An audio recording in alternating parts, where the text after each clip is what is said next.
About 9 years ago, I moved to New York, and I was looking for a community for Israelis, for Jews, for people like me. I went on Birthright, and when I came back, I wanted to make sure that I kept that connection. EDGE is a great opportunity for young professional Israelis connect to their community and get to know each other. And most events that are Israeli or Jewish oriented almost require you to be either Israeli or Jewish to come, whereas EDGE is really unique in that anybody can come. The EDGE Summit is a great way to get in touch with a vibrant tech ecosystem all over the U.S. It's a full day where you can get access to a lot of people in a lot of different industries. I happened to attend the job fair of EDGE, and I made one of my best hires to the company through that job fair. Hearing all these success stories about startups makes me so proud to be Israeli. Community has a different power. It's bigger than just me. Helping me connect with people that I really would love to connect with and build not just business relationships, but also friendships. The energy is super, super special, and I wanted to be a part of something like that. It's like coming to a networking event with people you know, but you just haven't met. For me, I see EDGE as my entrepreneurial family. The future leadership of this community is the place to meet the best of the best. EDGE for me is my connection to Israel. Community. Home. EDGE for me is cutting edge.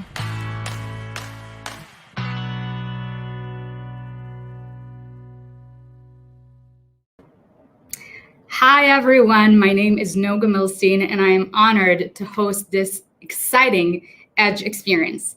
Wherever you are around the world, whether if it's somewhere in the United States or in Israel, thank you so much for joining.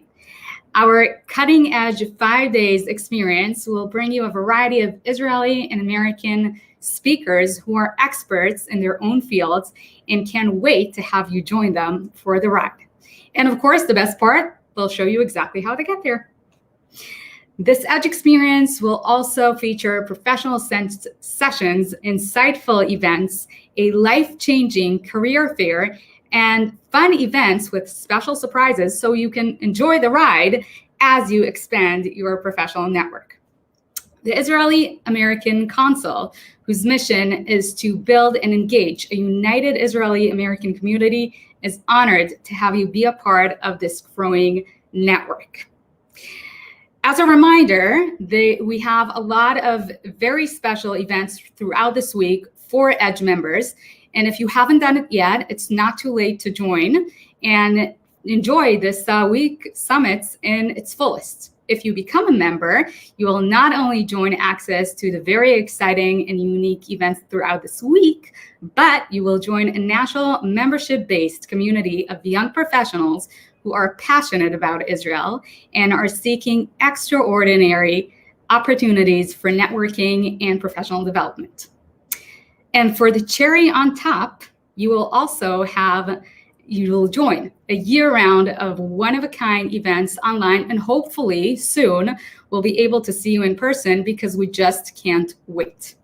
You can check out the website for more information. You are also welcome to use the live chat, whether if you are joining us on Facebook, YouTube, or other streaming platforms, to ask questions, engage, or just say hi. And now, please welcome Israel American Council's CEO, Shom Nicolet, for a warm welcome. Hi, Noga. Good morning. Good morning. Thank you for being with us. Good morning, everyone, and welcome to the National EDGE Summit. Good morning, especially to you, our EDGE members and our lead members. And thank you for my team, the IIC team, who put this unique and outstanding experience together. We're marking a year since the pandemic changed our lives, more or less. At the beginning, we're talking about everything being on hold. But now we understand that changes just accelerated. We're waiting for the deadline where we can go back to the normal, but we realize there is going to be a new normal. We were focused on threats, big threats, but soon later we understood these are times for great new opportunities. So this is what these 5 days are all about. They were designed to give us knowledge and skills that will empower us to capture these great and unique opportunities, preparing us for the new tomorrow that is already here. So the next 5 days are about learning from experts and from each other, are about experiencing the EDGE network, and about connecting to each other. Enjoy the wonderful summit. It was designed and created especially for you.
Hello, everyone.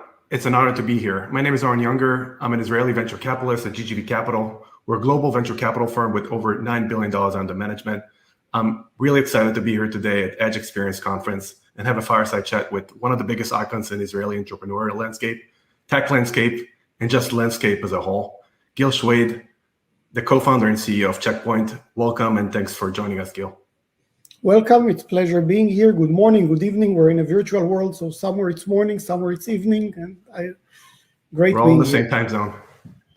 So we only have 30 minutes together and plenty of areas to cover. But since all of you made time to join us this virtual event, let's start with this question. Gil, you founded Checkpoint with a former colleague of yours as well as a former fellow soldier. What advice do you have for folks here on the line who obviously really appreciate networking opportunities such as this one?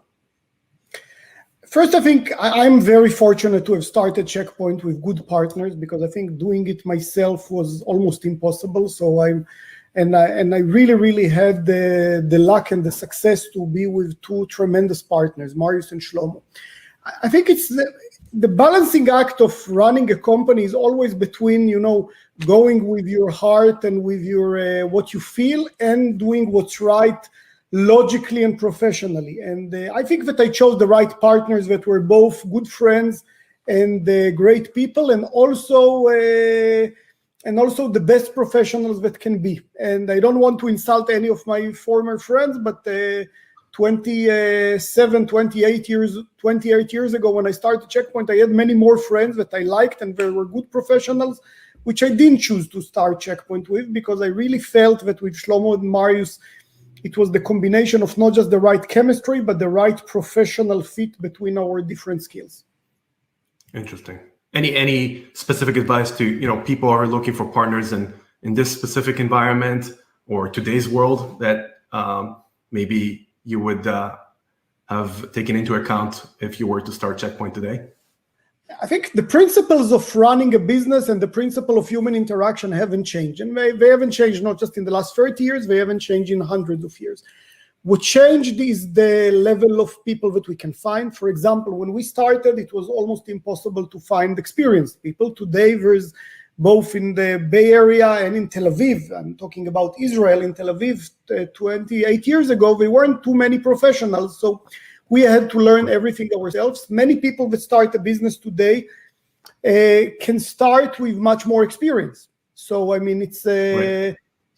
I mean, and that helps, and that helps in the learning cycle. So I think it's good to get people with the right combination. I also think it's good to have people that are young and naive and want to explore everything, because our learning experience in the first few years and what we've done, what we've built, what we've learned. I'm looking how deep we looked into problems. I wish I had the patience and the time and the energy to go that deep into everything I'm doing today. That makes sense. Well, many brave or some brave founders are trying to carve out a category that didn't exist before. In '93, cybersecurity was definitely not a category, but clearly things have evolved dramatically since then. What is your advice for entrepreneurs pursuing a market when there isn't one? I think it depends what type of entrepreneur you are and so on, but the best market is a market that's small, but that's growing fast.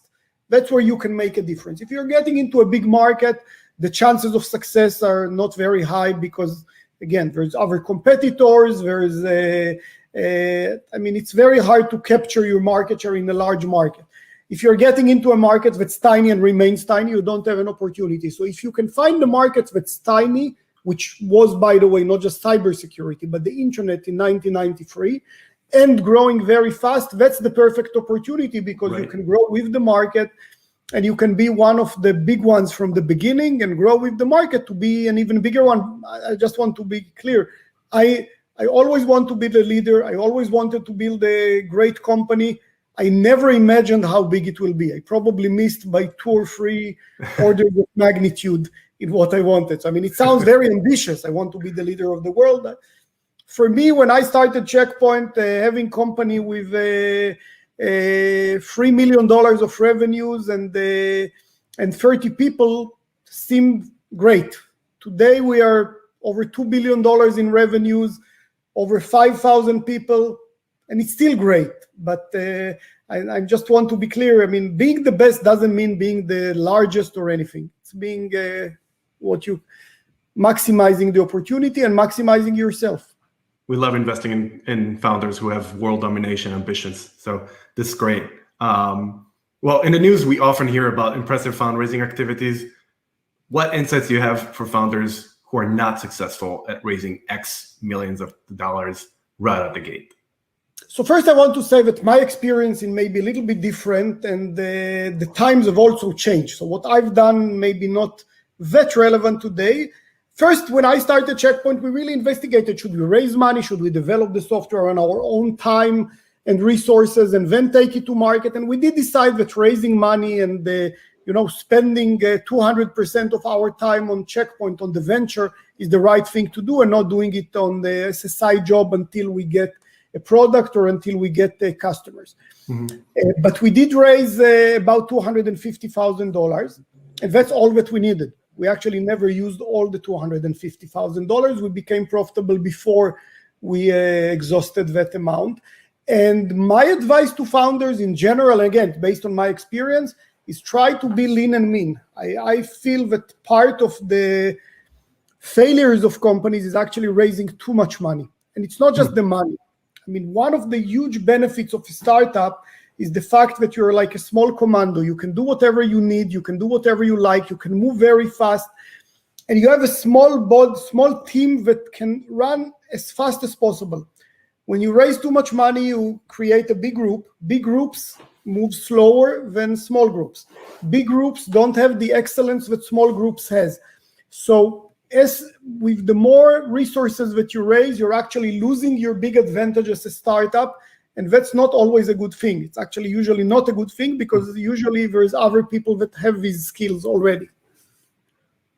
That's a pretty interesting way of looking at it. And how does this coincide with your competitors? Or you mentioned in the beginning, you're going after a niche market that is growing fast.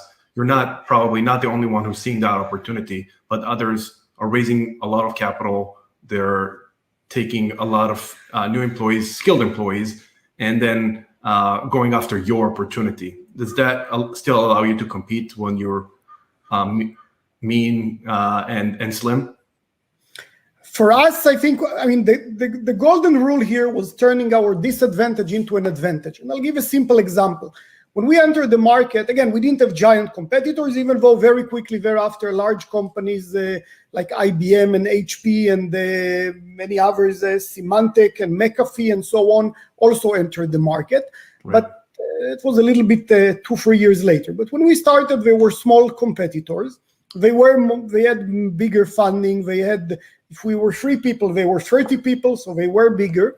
And I think what we did, we were, by the way, also remote from the market. We were in Israel. The market was in the US. Mm-hmm. And remember, today we all live in this virtual world that everything is connected. In 1993, that wasn't the case. We weren't even downloading software. We were sending diskettes to customers.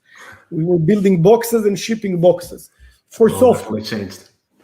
Now, the point is that we turned this disadvantage into an advantage, because our competitors, for example, had the funding to create sales teams, and every customer was a project, and they spent a week or two with the customer, and they built that system. I said, we don't have this funding to do that. We are remote from the market in Tel Aviv. So what should we do? We built a software that's super simple to use and that fits on one diskette. I spent days compressing the software and writing code so the software will fit on one diskette. So it's very, very easy to use. We built a graphical user interface that didn't exist back then to this type of software. And all of these things were to overcome the limitation of being small and remote. Now, few weeks later or a few months later, these things turned into our biggest advantages. Because when 100 customers needed the software, my competitors, no matter how much money they had, they couldn't send 100 teams. They had 2 or 3 teams. I could ship 100 diskettes, maybe not 10,000, but still requires support. But I shipped hundreds of diskettes every month, and I grew fast. We built a security channel instead of direct sales. Again, big advantage to overcome that limitation. So I think the secret of the startup is not being the bigger and because, I mean, again, to build a system that works, it takes time, and it never works on the first time. So what you need to do as an entrepreneur is somehow find a way to overcome this limitation and be faster and create something that's different. And again, all these disadvantages, again, 27 or 28 years later, the management platform that we built, the graphical user interface of how to manage security, is still considered the gold advantage of Checkpoint. Everybody will ask about Checkpoint, they said they have the best management. So it turns to be not a tactical weapon, but a strategic thing that holds up for, again, almost 30 years later. That's very interesting, building the base and thinking so much ahead about it. That's great advice. You build an empire. You mentioned you went over $2 billion of revenue. That's amazing for a cybersecurity company, but any company in general. Were you ever tempted to change courses, to start something new? You have so much learnings now. I'm sure you know how to run the playbook again. I wasn't tempted to start something new because I'm really doing the thing that I love, and Checkpoint is my life. I was tempted or not tempted. I've been asked for the last probably 25 years, the main question that I'm being asked is, why are you still here? Why are you still working? Checkpoint has been a public company now for almost 25 years, since 1996. So we're now getting to finishing the 25th year. And since then, everybody's asking me, why don't you retire? You have a successful business, you've made enough so you can retire. Why do you need that? And let me tell you, running a public company is even more stressful than running a private one. You have every quarter, analyst expectations, all these different pressures, and of course, the regular pressures of business, building the best product, serving the customers, working with the employees. So for the last 25 years, I've been asked this question, and I think my answer remained quite consistent. First, I'm here as long as I have something to contribute. Second, and I haven't said it for many years, but I've said it many times before, I had a dream. I'm now living that dream. So really, why wake up? I mean, it's like doing something else, starting something new. I may get, let's put it that way. The likelihood of doing another dream like Checkpoint is very low. And I do live in a dream. It's difficult, it's challenging, it's stressful, but it is the dream of my life, and overall I'm enjoying it. Let's dive deeper into that, because a lot of founders think about their journey, their venture journey, in 5 to 10-year horizons. At Checkpoint, this is clearly not the case. How do you sustain the success over time? And how do you go about planning and setting goals for yourself and for the business? So first, I don't know if I can set long-term goals. I've actually, for all my childhood, I mean, I started working when I was 12, and I always held more than one job or more than one occupation, being a student and working. I mean, and when I started working after the army, I worked in 3 jobs in parallel, all in the computer industry. And when I started Checkpoint, I said, for the next 3 years, my life are dedicated to Checkpoint. Not just in terms of work, I really left everything else that I was doing in life and said, for the next 2 or 3 years, Checkpoint is going to be my life. And I did that, and it was successful. After 3 years, I started rebuilding the other parts of life, like friends and family and things like that. But since then, I think I found the right balance, and I stayed in Checkpoint. I mean, it wasn't like, okay, as I said, I'm living the dream. Let's continue with that and let's make it better. And still today, I'm striving to make it better. It's a constant struggle. I mean, I'm sounding like everything is wonderful. It's the opposite. My daily life is kind of, what's the next challenge? What's the next problem to solve? And that's the next call and the previous call that I have before and after this call. But that's still what makes us tick. I mean, my mind is not, I don't know how to sit and do nothing. And I think most of the people who start startups are not this type of people. Oh, speaking of challenges, and I'm sure Checkpoint was not smooth sailing, and you have a lot of ups and downs along the way. Could you tell some of our listeners of a crucial mistake you made, and how did you grow from it? I don't know if there's one crucial mistake that I made. There's daily mistakes that we're making. And by the way, some of them turn to be, we make a lot of decisions, I don't know if every day, but every week. And some of them turn to be strategic right decisions, and some of them sometimes become strategic wrong decisions. Our job is actually balancing between the strategic ones and the tactical ones, and also fixing our course all the time. Now, the secret is not to, I've seen entrepreneurs that every few months change strategy and change market and change everything. The likelihood of getting somewhere is not very high if you change direction all the time. I've seen entrepreneurs that raised a lot of resources and for 5 years tried to build the dream company, and again, it never gets to the right place. By the way, it never gets to the right place because you're always, every month you're diverting 1 or 2 degrees from the direction that you need to be, and every month your market is diverting 1 or 2 degrees from the place you need to be. That's not a lot, but after a year or two, the distance is pretty big. So what you need to do is to be fixed on your market, on your goal, on your strategy, but then adjust these 1 or 2 degrees every month to tune it to the market needs. Sometimes it's developing a new feature that you thought is not important. Sometimes it's hiring people, and sometimes it's making bigger changes, like the sales strategy or the product strategy, or entering a new market or leaving new markets. Overall, I'm very, very lucky because in Checkpoint, our core market, cybersecurity, network security, building firewalls, today what we do is much more than a firewall. We have the only cybersecurity architecture, we call it Infinity, that can address pretty much all the needs or all the attack vectors that the organization needs to face. But still, the basic foundation of building network protection is still, after almost 30 years, remains a top priority. That's unique. It doesn't mean that. Now, our daily challenge is how to expand. And again, we've expanded into some areas that being successful, like right now we're building a very nice business around the cloud, and a very nice business, a new family around providing remote access to employees or securing the employee wherever they are, inside, outside, on the cloud, at home, on the mobile, which is the need today, but it's built on many years of technology that we built. And we also got into many markets that weren't that successful. And we got them, and sometimes we went out of them. And that's okay, as long as you maintain the core and you stick to it, and that works.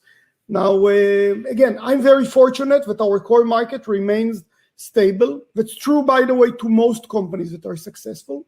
Take the biggest companies, most of them stayed on the right course and complemented it with more and more things. That's powerful. And definitely you're lucky to be in this market and being able to drive forward with the general concept while taking risk and still remaining on course. I want to shift courses and dive deeper into Checkpoint itself. It's a very relevant topic today, but even back in 2003, you spoke of the importance of hiring and interacting with people who look and think differently than you.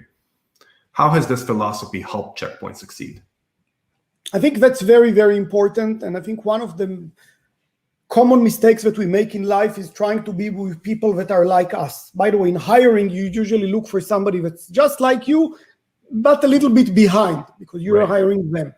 And that's the common mistake, because first you need people that bring different skills. I don't need more people that know how to do what I'm doing well, because I'm already doing it well. I need people that can complement me. So if I'm very good in integrating things, I need people that will work with customers, or I need people that have the patience and the energy to do customer support, or people that are structured and can drive the development process in the right way.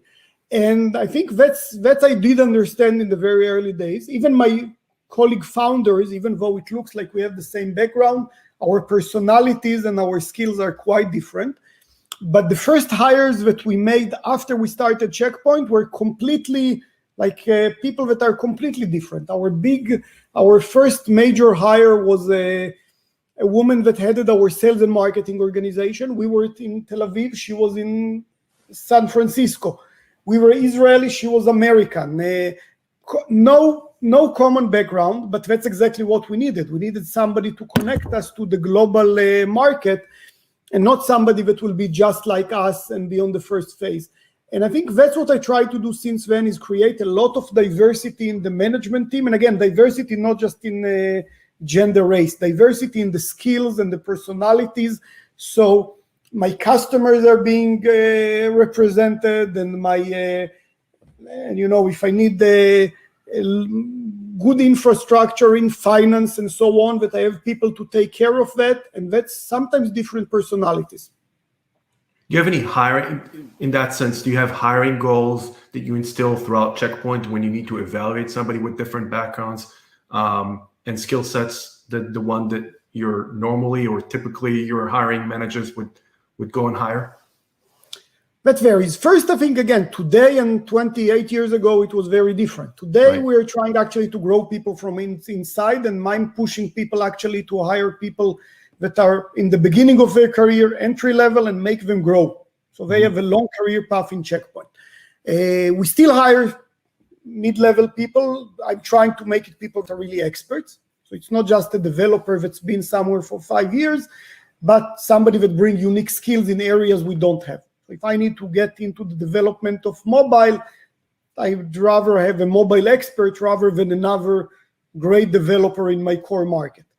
It's harder to find, by the way, because it's harder to identify them, because we are not the experts. So I don't know who's the expert. Same thing in sales and marketing. If I want to go to a new market, find someone that has that skill and so on.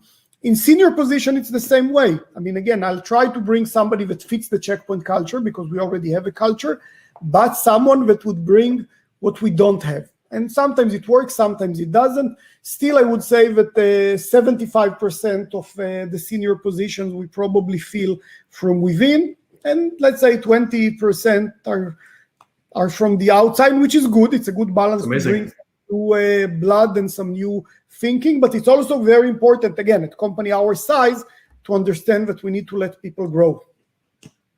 That's really phenomenal. You once mentioned that over-indexing on the competition is futile and the effort should be focused on the customer.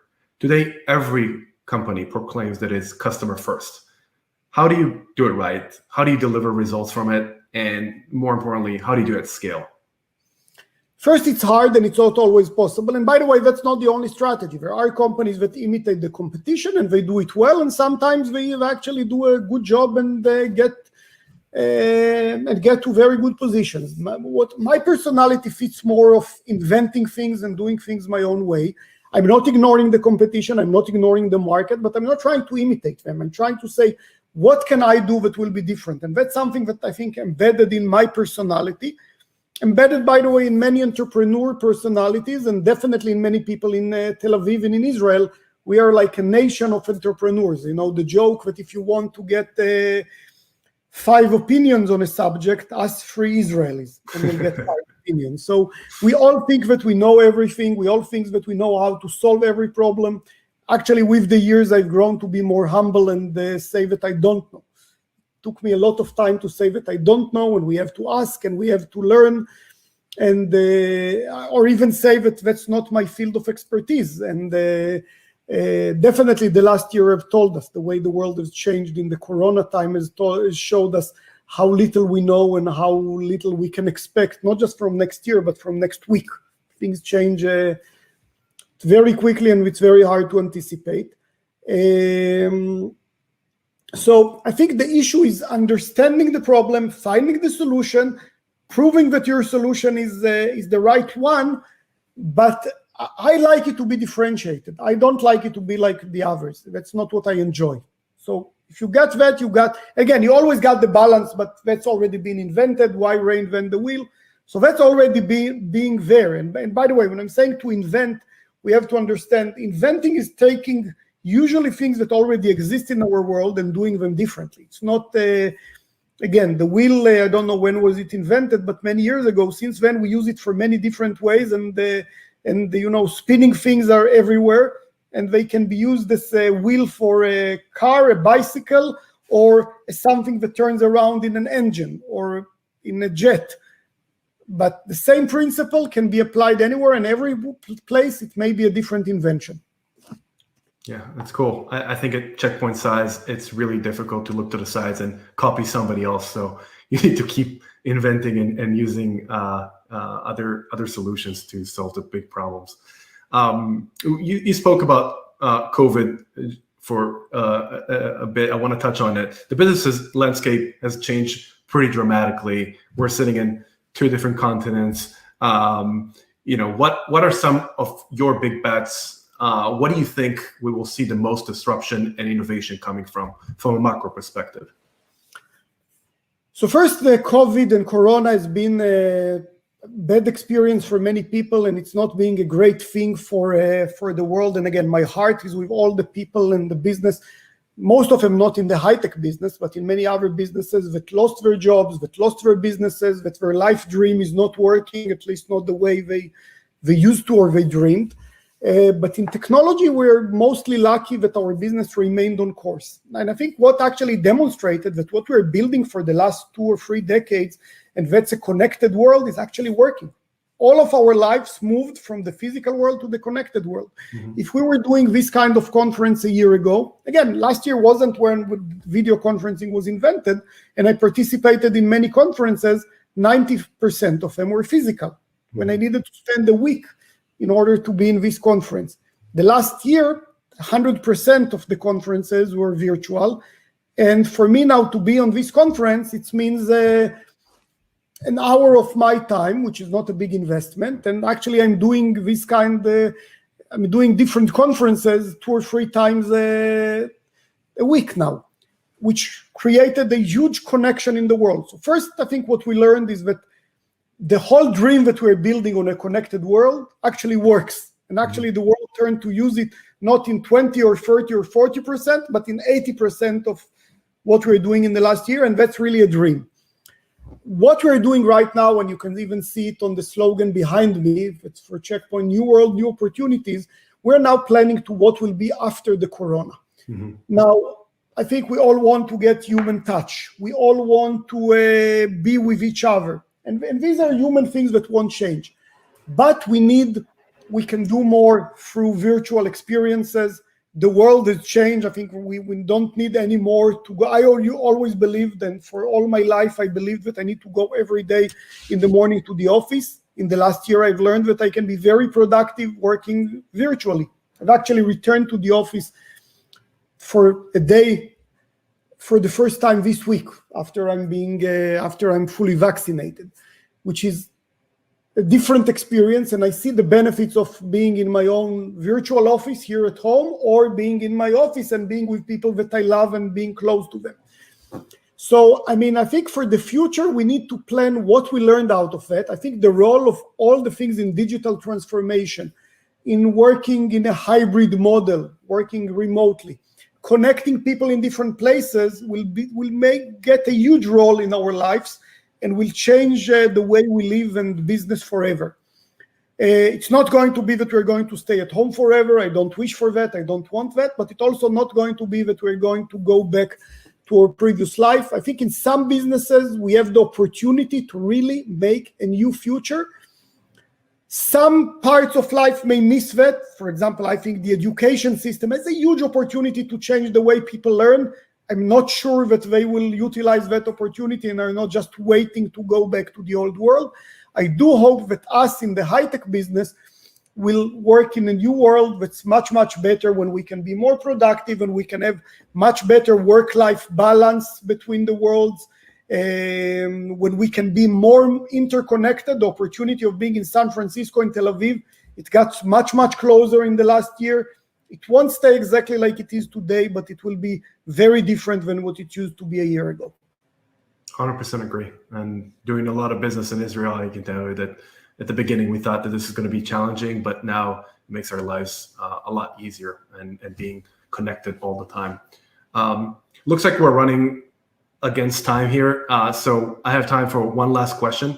And for folks on the line, like myself, who are passionate about cybersecurity, what do you think is next in cybersecurity? This is a super fragmented and busy market, but would love to hear your insights on this and where you're planning on. That's more than 1 minute, but I'll do my best to squeeze it into 1 minute. So first, I think today we're facing the next cyber pandemic, which will have a lot of similarities to the biological pandemic, just much, much faster. And one that we will have much harder time dealing with our human skills. So we need to build the tools to fight that. We're calling it the 5th generation of cyber attacks. And most organizations are still protecting themselves against 3rd generation cyber attacks. And 5th generation, and we saw those, by the way. There was just now a network takedown on Emotet 2-3 weeks ago, after 7 years of being the most popular malware network. The Sunburst attack that we saw in November, December, which was a nightmare. You know, every security professional nightmare is a classical Gen 5 attack that we saw. So what we need to do is first prevent 5th generation attacks. And I'm saying prevention, it sounds obvious, but it's not. Most of our cybersecurity world deals with detecting the issues and then saying, let's remediate them. My message to the world is we need to prevent the attacks, not to, remediate is too late. It's the damage is already there, and we saw that in Sunburst. The damages are there, and we don't even know what they are in all the places that have been attacked. And so there's no way to fixing it right now. Remediation doesn't help us enough. We need to consolidate. No organization can take 55 cyber solutions and build their own stack that works. You actually get a spaghetti and a mess that doesn't work when the components don't work together. So we need solutions that prevent the attacks. We need solutions that are way more consolidated than they've been or that they are today. We need solutions that face the Gen 5 attacks and not just the previous generation. We also need to block the previous generation. So that's what the world needs. I don't want to be self-promoting and saying that we build it in Checkpoint, but we do. And I hope that I know that we're fairly unique on that, but I do believe that these trends are important that everyone on cyber: prevention, consolidation, and dealing with Gen 5 attacks. That's super interesting. Well, amazing insights, Gil. Thank you so much for spending time with us today and sharing such interesting perspective on your journey about Checkpoint, about security. On behalf of everyone here at Edge Experience, I want to thank you for the great conversation. Thank you very much. I appreciate everyone's time and your excellent questions. So thank you very much. Thank you.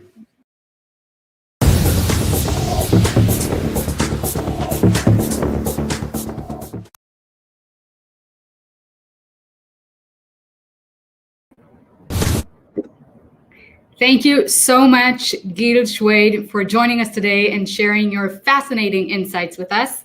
And now let me introduce the moderator for the next session, Noah Koppel, Head of Technology Banking, IDB Bank.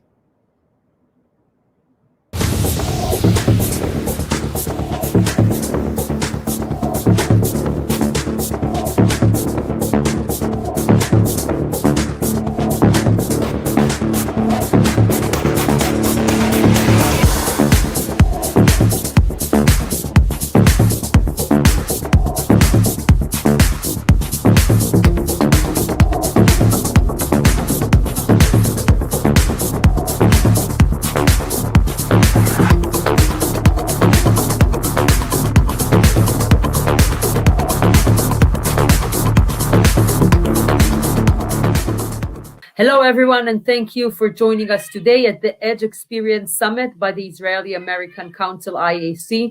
I'm Noah Kolb, the head of the Technology and Startup Banking Group at IDB Bank, Discount New York.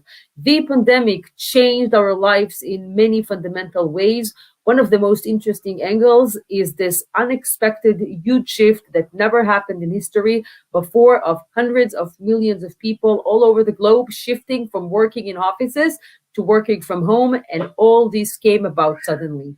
This change created a new reality also for management, needing now to manage from afar.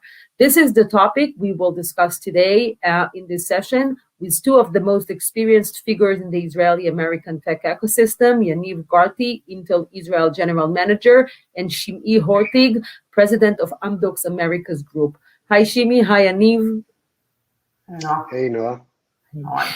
So many CEOs like Jamie Dimon of JP Morgan and Reed Hastings of Netflix thinks that there's a lot of negativity working from home, including productivity drop and difficulties brainstorming and staying innovative. Others, like Tim Cook of Apple, think that there are good things and bad things about it. You might think it's positive, and this is my question for you. What do you think about working from home? Shimei, let's start with you. Yeah, thank you, Noah. So I think in Amdocs and my personal view about working from home changed a lot over the last year.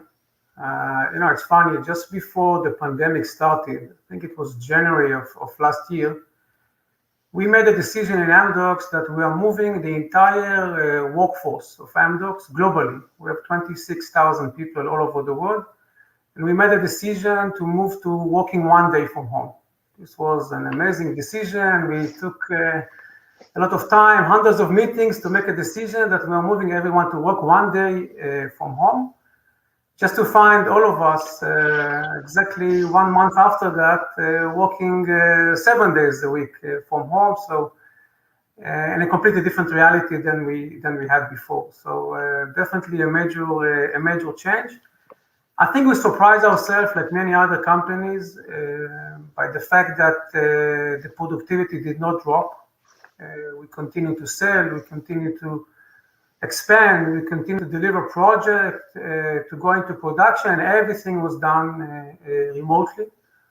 So, and again, even though we were used to do it and we had people working from home before that, and we have the technology to support it, we never took it to that extreme. So we were quite pleased with the results of working from home, even though this was not our philosophy before that. I think the question right now is what is next? Now that we proved to ourselves that we can actually do it, the question, and hopefully the pandemic will be over soon, then what is next and what is the best model moving forward? Yaniv, about working from home. Yeah, Similar to what Shimi said, we're no strangers to working from home. In our case, we started about 10 years ago to enable anyone that can do the job from home to take a day a week and work from home. So when the pandemic hit, we were no stranger to working from home. And as a global company, and I think it's probably the same case with Shimi, many of the functional tools were things we have been acquainted to before. Being a company which is spread out within Israel and has multiple locations worldwide, being in a meeting with many of the people in the meeting are not sitting in the same room was nothing particular. So in many ways, those attributes were no different to us coming into the pandemic, but definitely the magnitude is something like we have never witnessed before. We in our case, just to give a bit of a context, we have today about 14,000 employees in Israel. About 25% of them continued to come either to the lab, to the data center, to the manufacturing center on a daily basis. The rest moved to working completely from home. Similar to what Shimi said, we haven't seen any drop in the results, meaning the teams, those working from the offices or for the campuses or from home, continue to deliver accordance to the plan. And maybe we'll touch on that later. Productivity looks in some cases as if it is increased, but there's an aspect of that which is a bit of an illusion. Because in order to keep productivity going and even increase it, there was an investment by different ranks of the company, mainly first-line managers and middle management, to make it happen, which was above and beyond the time they had to invest before. Do you believe that companies, and Shimi suggested we're going to talk about it, about what's next. Do you believe that companies will be able to fully go back to the office with 100% of the employees, or that the future of work was changed forever, so more people will work from home and perhaps rotation of people working partially from home and partially in the office? Will this be the new reality, if you can predict? Yaniv, let's start with you. First of all, I believe we'll see different companies acting differently. And some of that is also dependent on the exact market and sector you're at. Within companies such as Amdocs or us, Intel, I do believe that the majority of companies will go into somewhat of a hybrid mode, trying to enjoy the benefits of both worlds, in a way kind of eat the cake and keep it as a whole. Enjoy the benefits of working from home, which we all witnessed, but also enjoy the benefits of being at the office. So any hybrid model of working from home a day, 2 or 3 a week, and the rest of that at the offices seems to be like a good kind of middle point that will optimize the benefits of both worlds.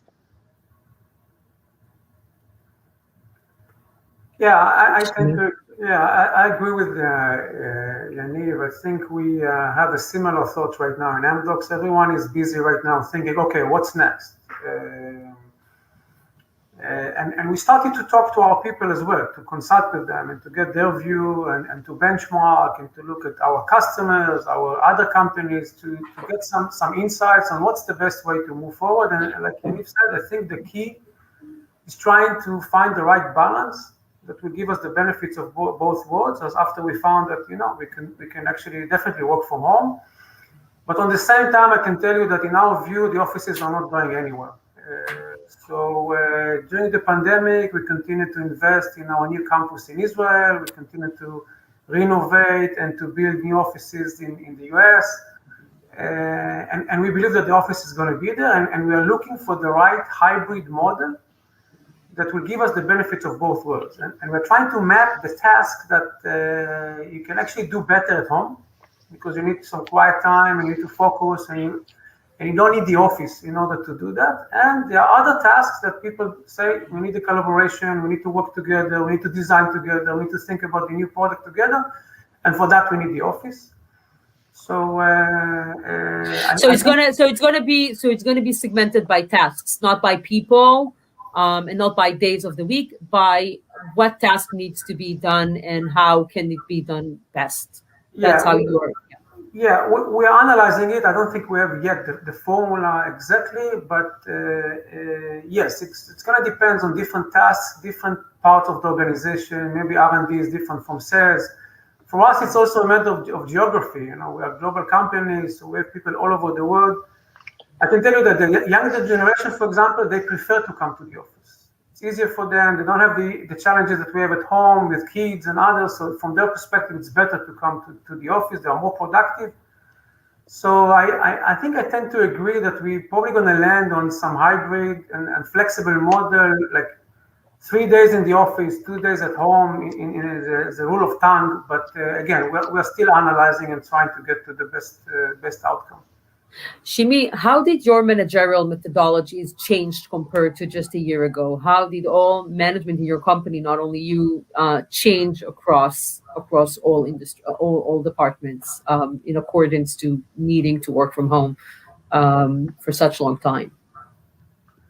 I think the main change happened to me personally. So if you, as someone that is in charge of the Amdocs business, I was traveling before the pandemic. I was traveling almost every week, and for the majority of the week.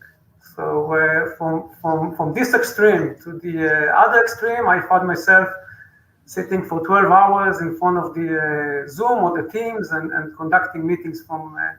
So for me, it was a major change. I think that sitting 12 hours in front of the Zoom or the Teams is probably not something that I will want to do going forward. But also, to be honest, I'm not sure I want to continue and travel as much as I used to travel before. I used to travel 6 hours from New York to Seattle just for 1 hour of C-level meeting, and I would never dare to ask for a video conference or a Teams meeting with a customer. I think we'll try to balance it. I think we will try to find something that makes more sense. I think customers these days are more receptive to the fact that it's okay to jump on a Zoom call or Teams call. You don't have to fly, and it's not a sign of disrespect, or you can do business like that, or if you don't come to see me at my offices, then probably my business is not important for you. So all kinds of thinking is changing, and therefore also our behavior and the way we manage our people and myself is definitely changing these days. So it's going to be interesting to see how it's going to evolve. Yaniv, did you change anything in the way you manage, your methodologies as you've probably developed over many, many years? Did something change? Yeah, there's kind of couple of aspects to that. I think pretty much in the first few weeks after the pandemic started, we moved many of kind of the functional aspects of being a manager into an online domain. Things like onboarding a new employee, how to schedule a meeting for everyone and using videos. Stuff like that happened pretty quickly. I think what took a bit of time to adjust is identify what are we missing in this new and hopefully temporary mode of work. And a lot of what we have found has to do with informal communication. And informal communication, and it's not unique to one specific culture, drive many aspects of the work and many of the things we used to look at across solving big problems, innovation, sense of belonging, communication. A lot of that has been done over the years in an informal way. Some of it structured, but yet informal. And with all the love or not that we have to any of the video tools we got or any of the communication tools, it takes away a lot of the informal capabilities.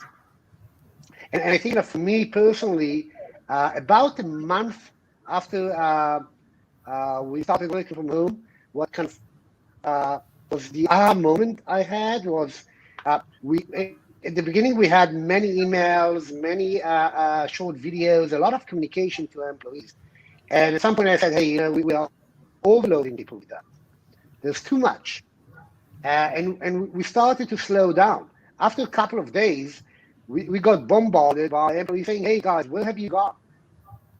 We need to hear from you. And learning from that there's no such thing as too much communication in the mode we're at, and that we have to compensate for the lack of that informal part of the work. That was a key lesson, and a lot of the work, a lot of the focus we had since then was around that kind of core topic and how to compensate over that.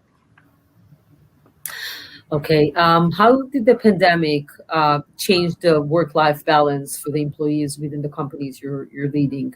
Did it contribute to it, or perhaps messed it up with no clear distinction between work time and lifetime? Shimi, let's start with you. Yeah, I think it was a process. It was at the beginning, I think, the beginning of the pandemic, the immediate reaction, people started to work very hard to found themselves, working 12, 14 hours a day. And I think we're trying to keep everything moving and we're struggling to keep a normal work-life balance.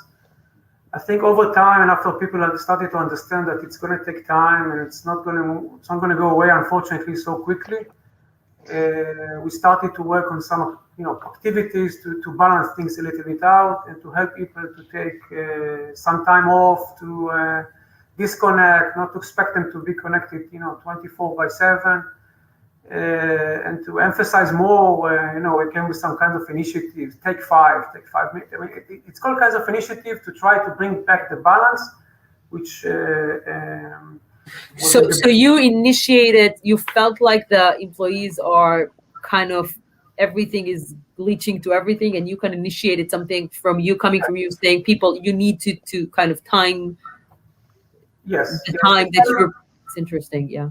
Correct. We started to feel like it's going to burn out the people. Everyone is very motivated. Everyone was very nervous. The level of stress was very high. You had to contain it.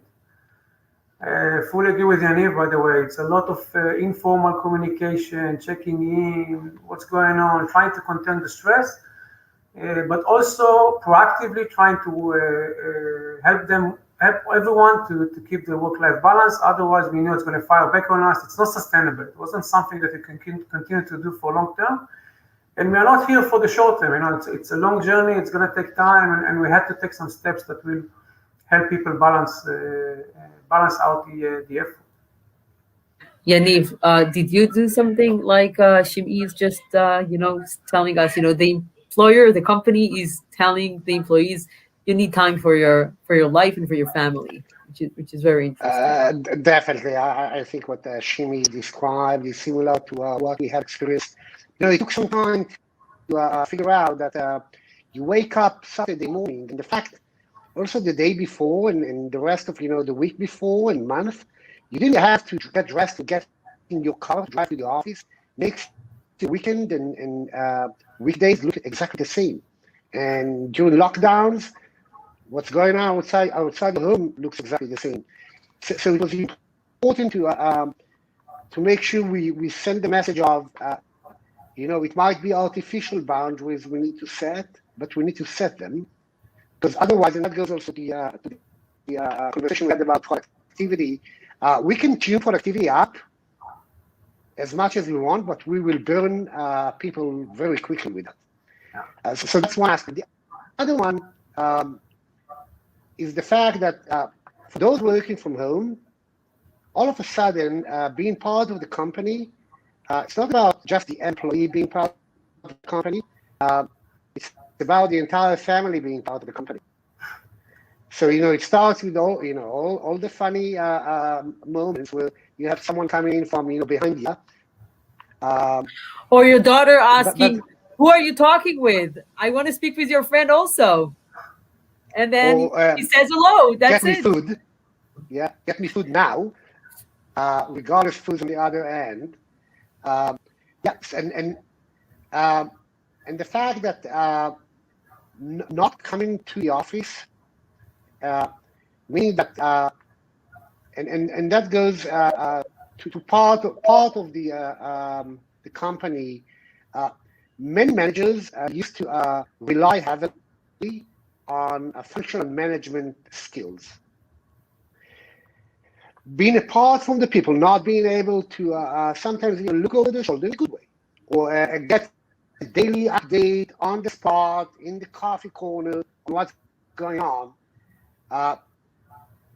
They had to figure out, and that's something we helped the team throughout this journey, to let go of that and replace the function of the manager from, continue to do the functional management piece, but tune it down and increase elements of empathy, increase elements of a community leader, elements of leadership, and make the job of the manager much more complex much more multidimensional. So a lot of the overload of the fact we have moved to work in a completely different fashion fell on the shoulders of the middle management in the company. Agreed. Shim'i,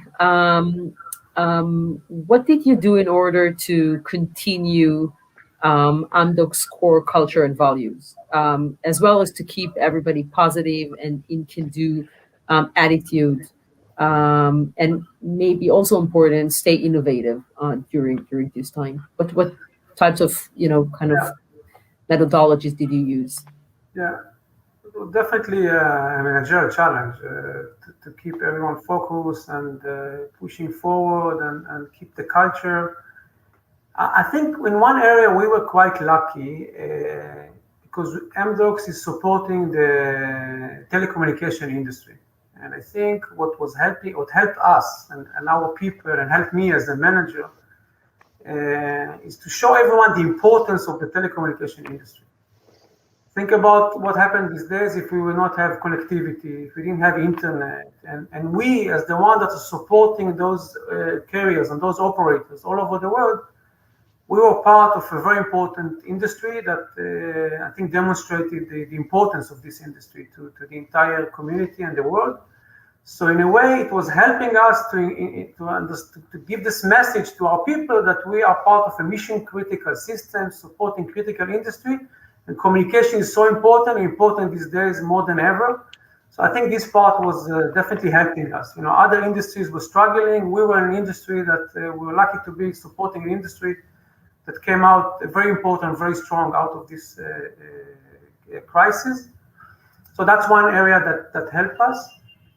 The other thing that was important, at least for me, is the balance between, like Yaniv mentioned, containing the straits, showing empathy, and understanding the challenges that our people are going through, and all of us. But on the same time, keep pushing. Go back to business. Back to normal. We need to meet tasks. We have goals. We have sales. We have activities. We do M&As. We deliver projects. So the more the conversation moved back to what we need to achieve, what we need to do, and the conversation moved quickly to let's achieve the goals that we have, and we want to push forward and be successful. I think it helped us also go back to normal in terms of trying to meet our goals and staying everyone focused on the activities rather than complaining about the situation and how tough it is for all of us. We were busy working, busy pushing forward, and I think this was also a technique that we had that helped everyone stay focused to keep pushing. Yaniv, what did you do in order to keep everyone connected and culturally tuned to the company? In the very early days of COVID-19, we made a company a decision to be really focused on two things and two things only. And in a second, you'll hear those. Under those, there are zero of other details. But the two things were make sure that we look after the health and the well-being of our employees, and we make sure we satisfy our customer needs. And we handle both at the same level of importance. So it was, and I think Shimi was referring to that before, the level of stress we have seen in the early days of the pandemic. We had to make sure that we help our employees get over that. And we did it through some special financial benefits. We declared upfront and not going to lay off anyone due to COVID-19, and we are lucky we were able to do so. And other measures.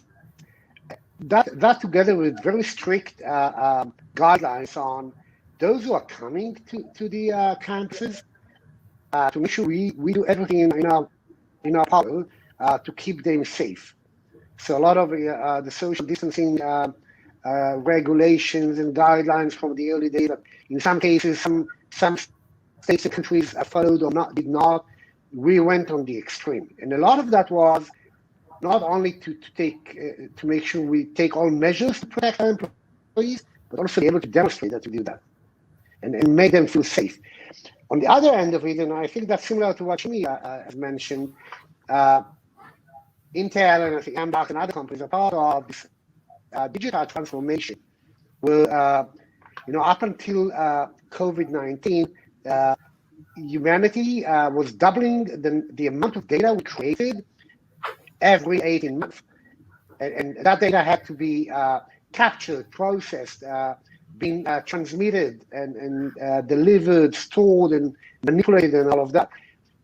Throughout COVID, that has further accelerated even more than before. We all witnessed things like remote learning, remote medicine. If you had a shop before and you didn't go online with your supply chain or your customer base, you have to do it pretty quickly. So we also saw an uptake in the demand for data. Each one of us from a different part of the business.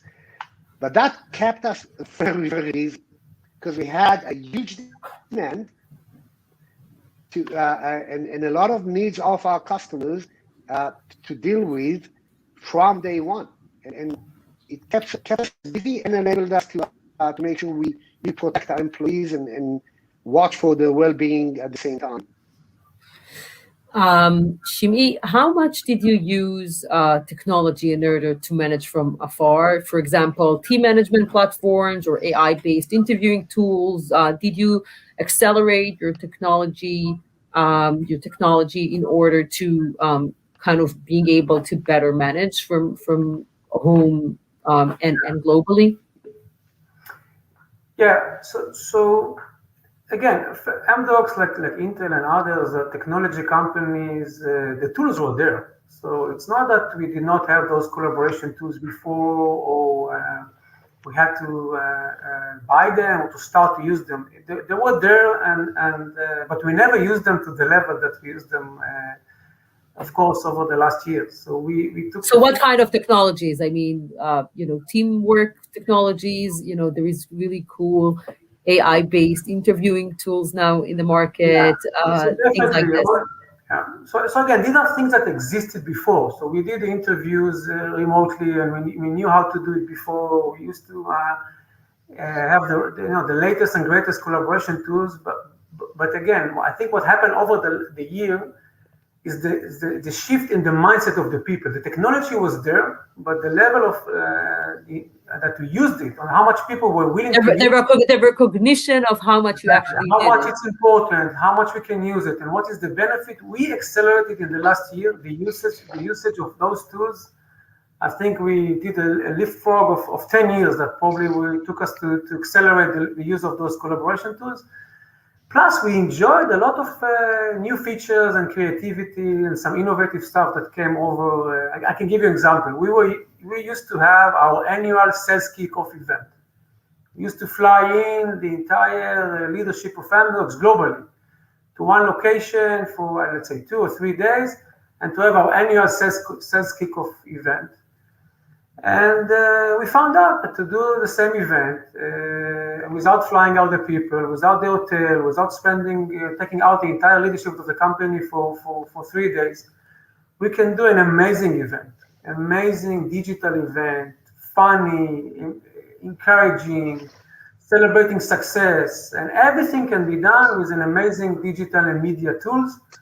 And people got very happy and very excited, and to create the same excitement and looking forward for the next year and everything that we were achieving in this face-to-face meeting. I think we did quite well to do it thanks to the technology and all kinds of media and innovative tools that were developed also over the last year.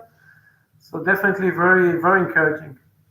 Yaniv, did you use more tools? Do you have any interesting tool to tell us about that we might not know about, in order to manage better, to recruit better, to sell better? A lot of things that were relationship-based moved obviously to remote mode. How did you function and kind of elaborated your technology-based management tools? Yeah, it's not really about adopting new tools in our case. I think we have most of the tools we're using today are the tools we had a year ago. is the magnitude of the use. And we did shift things that used to be an in-person activities, like how do you interview candidates. First day at the office, what does it mean now? Onboarding, some of the team events. We shifted those to the virtual domain, but we have used the same tools. We did change a bit of practices. Example, video collaboration, we always had it. But in the past, when we had a one-on-one meeting over the phone, we just kept it on a voice call. Right now, we're trying as much as possible to turn on the video. And that's a lot of that is to compensate on not being able to meet. So these are the tricks of in a way, kind of how we turned the knob into of using the platforms we had and the tools we got. But being a high-tech company, a global company, and it's exactly like Shimi said, we haven't been foreign to any of the tools, just how we use them and how much we use them. I would like to move to the last question. What are the main tips you can give to managers and leaders who want to effectively keep their organizations productive and innovative, and their employees happy and satisfied, even when all these are very hard to do, and probably given that this situation is not going away so fast? Shimi, let's start with you. Yeah. So my advice, or the thing that I trying to do myself, and I think working for us is probably twofold. On one hand, and Yaniv mentioned it also, stay in touch, a lot of communication, pick up the phone, check status, have your sensors, a lot of informal, and staying very, very much connected, much more than we used to do before, and I think that's a very important part for us managing our people these days. But on the same time, stay focused on what we need to deliver. Make sure that everyone understands the goals. Make sure that you have concrete KPIs and measurements that you can measure. Don't measure how, measure the results. If we need to achieve something, if we need to meet sales, or we need to deliver something, and we need to have the right quality, measure the results. Don't focus on how people are achieving it. Give them the flexibility to do it any way they want to do it. Focus mainly on the results and the ability to get them. And a combination of the two, staying very close to the people, a lot of communication, and on the same time pushing forward to meet the goals and the business goals, I think it's probably the right combination to get us moving these days. Yaniv? Yeah, I fully agree. There's no too much communication. There's not too much emphasis on focus. I think these are critical, and the two are not mutually exclusive. The one maybe a small thing I would add, and I was referring to that before, remembering that we and the employees are now not alone in an office, that we manage the setup, we manage the focus, we manage the time, acknowledge the fact that being home is different. There's the family needs, there's the stress that comes from the situation, whether it's the health concerns or economical concerns, financial concerns, or whatever that is. Be very tuned to that, and handle your communication around that, and also your expectations from your colleagues and employees accordingly.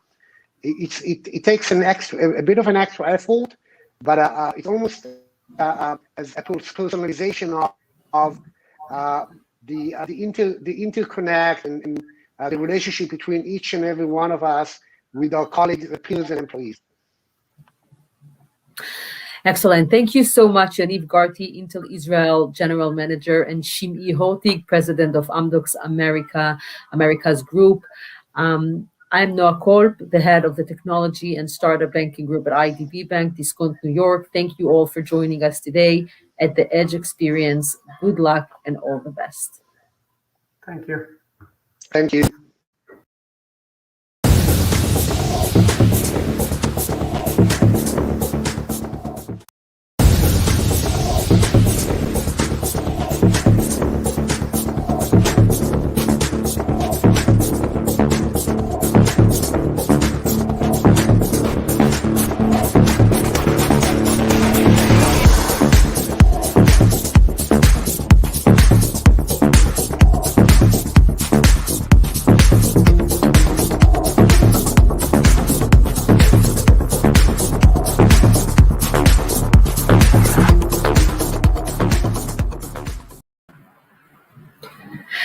Hi, everyone, and thank you for joining Yonatan Nadiri and myself for a one-on-one conversation about innovation, change, and courage. Hi, Yonatan. How are you? Hey, good evening, Israel time. Good morning, US. Great to be here. Thanks for having me. I'm sure all of the people on this conversation know, but I'll anyway say that Yonatan Nadiri is the founder and CEO of Healthy.io, the company that allows turning the smartphone that everyone has into a medical device. The first application of the company is home urine tests, FDA approved.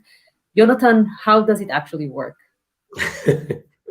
So contrary to your what some people might have intuitively understood, you don't sort of pee on your phone and then that's how it works. Thank you for clarifying. Thank you. Exactly. We get that question from time to time. To be honest, the genesis of Healthy.io is I left my government role as the chief technology officer to the president of Israel, the late Shimon Peres at the time. One of the things that we understood as a founding team was that social media was gravitating very strongly from text to image.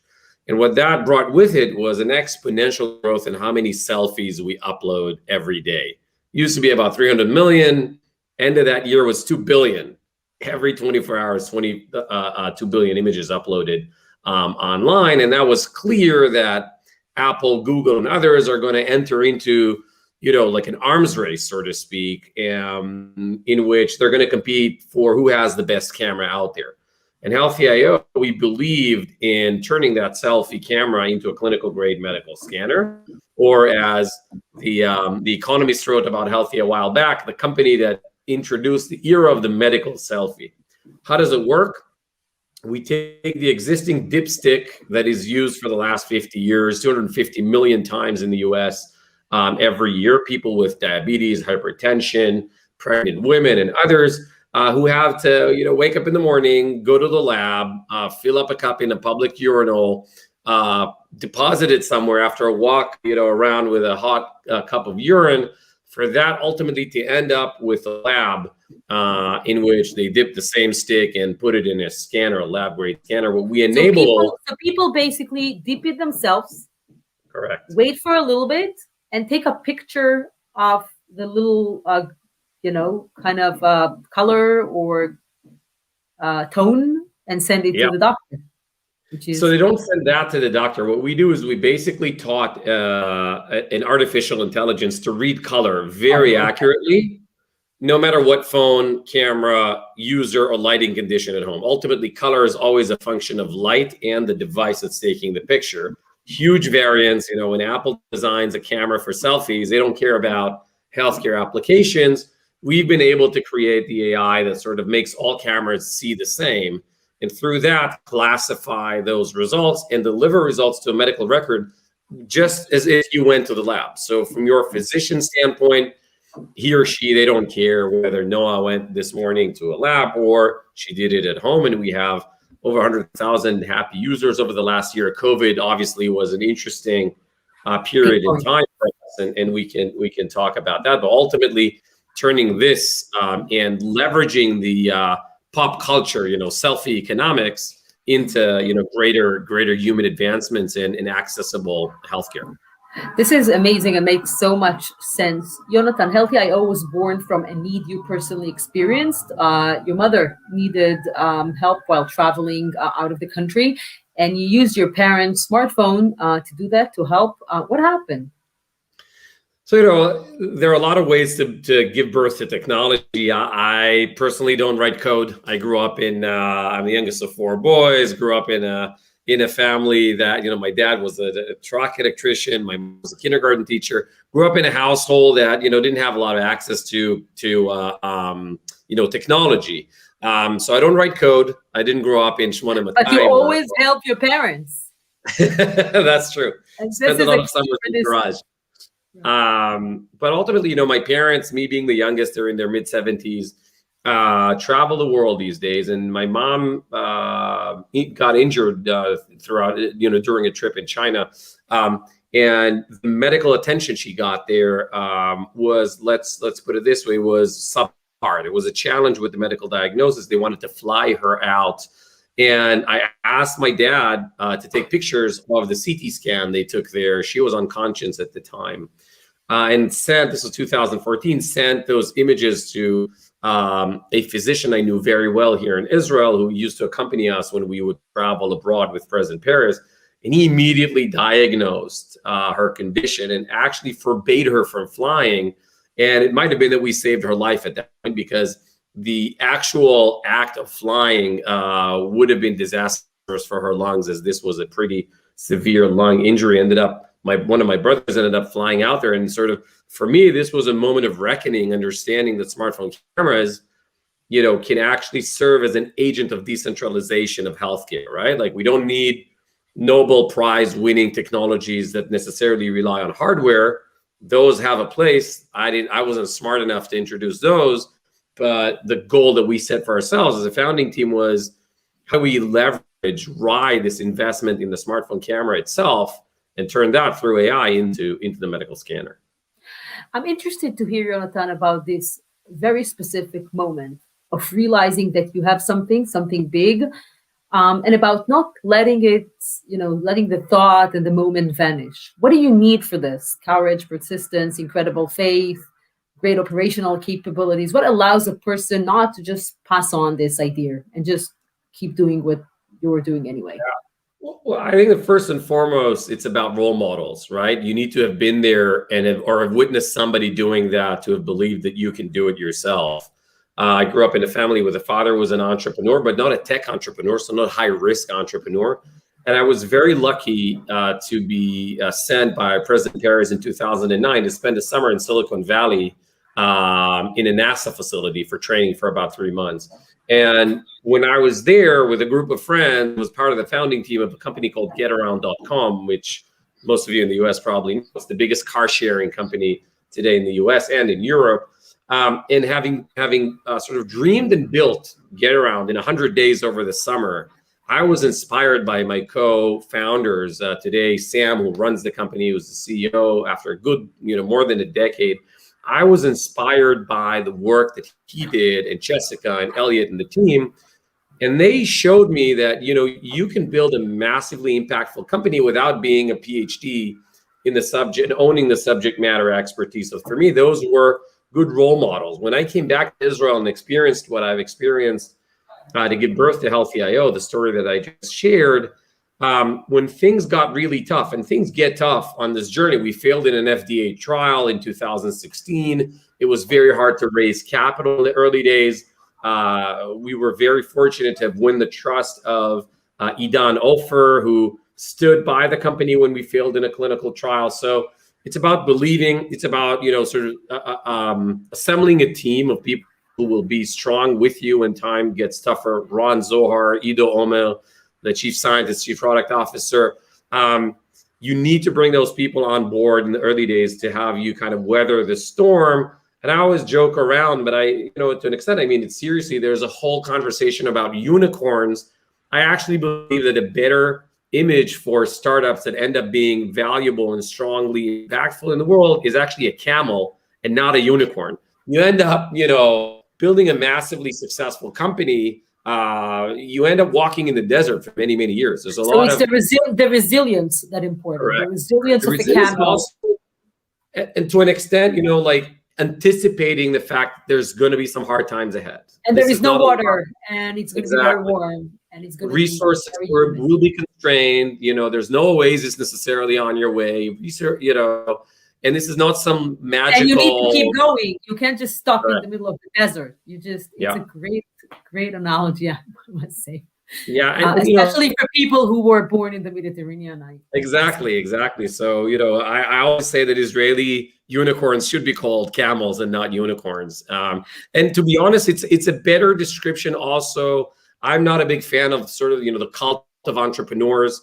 This journey is difficult. From your profession, you work with a lot of entrepreneurs. I mean, this is a lot of curveballs, a lot of things you weren't able to plan. In areas which are binary, where your company can simply collapse even if it already has a strong revenue stream because Apple decided to step in, or Facebook or Google or Twitter. So a lot of threats. And so I think we should, as part of celebrating entrepreneurship, let's call it what it is. It is a difficult journey. It is more like the desert than it is like a lush, green area and pasture for a fantastic animal like a unicorn. Absolutely.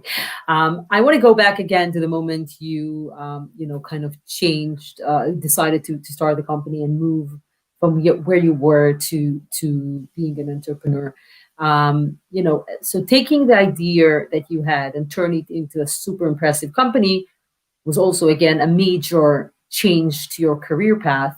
You studied international affairs, you worked with Israel's President Shimon Peres, as you mentioned, and then became an entrepreneur. Tell us about this transition and how likely for a person and for people who dream to do it and watching us, how likely it is to happen. I actually think that in the third decade of the 21st century, it's actually a lot more probable to make these career changes than it was, 20 years ago. And I'll explain. I think we live in an incredible period in history in which it's not so much that the magnitude of our inventions is at its peak from a historical perspective. I would venture to say that the late 19th century, the Industrial Revolution, the late 19th century, electricity, lighting, Edison, Tesla, these guys, had much more impactful, inventions than what we're seeing today. What's unique about our period in life is inventions grow exponentially by capacity technologically. And unlike any other previous time in history, in human history, prices go down exponentially almost simultaneously. And that actually propagates tech very, very fast. So it's not so much that the inventions today are the smartest, the most impactful we've had in history. It is the fact that the time from invention for it to sort of being affordable has never been shorter. The flip side of that is you don't need that much capital in order to build a company. So to be an entrepreneur these days, it's not like you need to raise a $10 million, $20 million seed round or A round like 20 years ago when most of the industry was semiconductors. Today, with this supercomputer being built and financed hardware-wise by Apple or Google or others, the transition into entrepreneurship actually becomes easier because there's, zero-cost cloud, there's infinite bandwidth at almost zero cost, there are cameras everywhere, there's batteries. All those bricks build for non-technically savvy entrepreneurs like myself to actually transition with a higher probability than I think in any other period in life. I mean, the foundations, the infrastructure is here unlike any other period before. The company has 150 employees. It raised $90 million, bought its competitor, Scanadu. What's next? Well, we're in a very interesting period in our life, right? This is sort of one of those episodes where, 15, 20 years ago, companies were built for exits. This would have been exactly the right time to do that. Whereas for us, as a founding team and as a broader team, we're now 170 people, actually 51% women, which is always funny when I kind of look at the numbers because we don't have a stated goal there. But I think the diversity at Healthy.io between the UK, Boston, Israel is such that the cohesive nature of the team is looking at 2020. 2020 for healthcare was 2008 for e-commerce and fintech, right? It's like internet business in 2002. It's a crisis year that brings with it the opportunity to build even bigger companies. So we look back at the last 6 years as the years of the medical selfie, right? We built the stack. got it through the FDA. We have another discussion with the agency coming up in the next couple of months. And we're eventually, about to start a new segment. Yeah, so we ventured into a new product. So those were like the years of the medical selfie. Fast forward after 2020 and COVID, we're transitioning into what we call a speed of life company. So the art of frictionless testing. Like, how do I allow people to test through their smartphone whenever they want, at their speed of life, whenever they want, whenever it's necessary, wherever they want. And so I get better healthcare outcomes. To give you just 20 seconds on why it's important, we're working with people with diabetes and hypertension in the UK under the services of Her Majesty's healthcare system, right? The national healthcare system in the UK. These are people who haven't done their protein test in their urine in the last 2 years. And while the system has asked them repeatedly to come and get checked because they're in a high risk group for kidney degradation, it's very hard for them to make that happen when they need to change their speed of life to get tested. These are usually middle-class people, working parents, and it's very difficult to get that. So to your convenience, you're going to do it exactly at the time that we're sending, these boxes to people's literal snail mail inbox. All they have to do is spend 2 minutes on an app, scan, results are in their medical record. This speed of life testing now has, preventive care delivered in a very cheap and democratized way. We want to do more of that, in our next, 5-year episode, and grow from a tech stack, which is one of the best in the world right now, specifically in our field, into, the millionth patient, the 10 millionth patient, and so on and so forth. Hearing this brilliant and amazing ideas probably, kind of make you and make me think, what would Shimon Peres say if he would see where you and Healthy.io are now? Probably would be very satisfied, no? Telling you, good job, Jonathan. Look, to be honest, I had the privilege of working with President Peres, who, beyond being a president, was also a founding father. To an extent, like a national entrepreneur, right? Like was there on the founding team of the state of Israel, so to speak. To be honest, I think that if he'd now sort of, knocked on the door at Healthy.io headquarters tomorrow, he would look and he would say, you're not dreaming big enough, right? Like for him, there's no dream. And I think he's, his life taught him that. When you think about, just think about the last 6 months, the Abraham Accord, right? Dubai, Abu, President Peres was always about this kind of dream even further. And at 93, literally a week before he died, I spent time with him. I used to spend every other week, beginning of the week with him at his apartment, kind of thinking about things. And he told me, when I look back, all those crazy things happened. If we even dreamt further, imagine what could have happened, right? Because think about what he did in the creation of Israel and driving it to what it is today. It's beyond any imagination.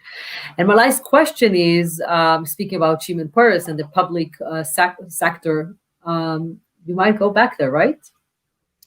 Yeah, look, I think this has been a great decade. I met my life partner who made Aliyah from Switzerland and married. We have 4 kids and we built the company, and it's been an incredible decade. But overall, I think Israel is like the Rabbi Tarfon statement from the sages, right? It's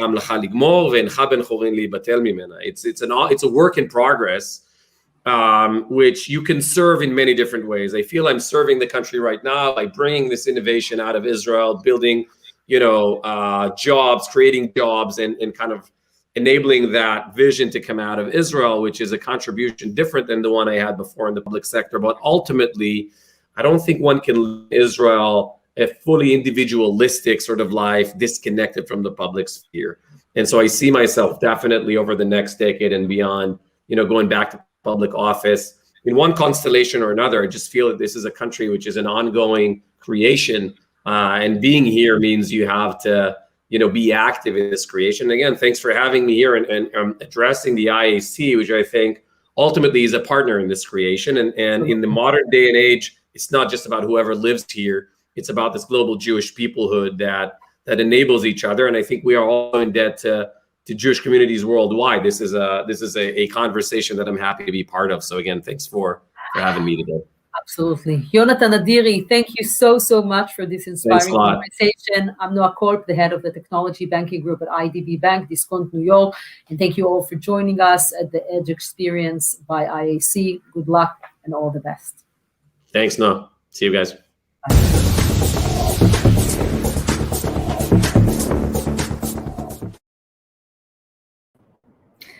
Wow, what a day it has been. I hope you've all been able to learn how to recreate your balance between professional and personal lives.